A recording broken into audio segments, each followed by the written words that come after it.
દિવાળીના તહેવારોને ધ્યાનમાં રાખીને જિલ્લામાં કાયદો અને વ્યવસ્થા જળવાઈ રહે તે માટે ભરૂચ જિલ્લા પોલીસ વડા મયુર ચાવડાએ દરેક પોલીસ મથકોમાં સૂચનાઓ આપી હતી, જેને અનુસંધાને ગત તારીખ 21 ઓક્ટોબર 2024ના રોજ રાત્રિના સમયે વાગરા પોલીસે પેટ્રોલિંગ દરમિયાન ગ્લોબલા ચોકડી તરફથી એક આર્ટિકા કાર આવતા તેના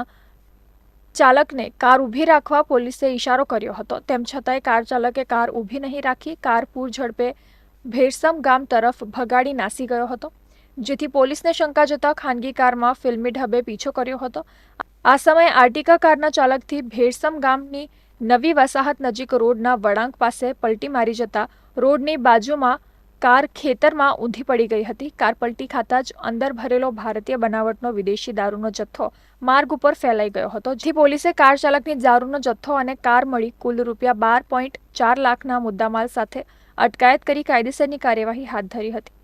કાર ચાલકની કડક પૂછપરછ દરમિયાન અઝીમ બક્ષ તેમજ ફૈઝલ મક્કા નામના 2 ઈસમો પણ આ ગુનામાં સામેલ હોવાનું, જેથી પોલીસે બંને ઈસમોને વોન્ટેડ જાહેર કરી તેઓને ઝડપી પાડવાના ચક્રો ગતિમાન કર્યા હતા. જોકે પોલીસ પકડથી દૂર અઝીમ બક્ષ નામનો ઈસમ થાકી હારી આખરે 27 બાદ પોતે જ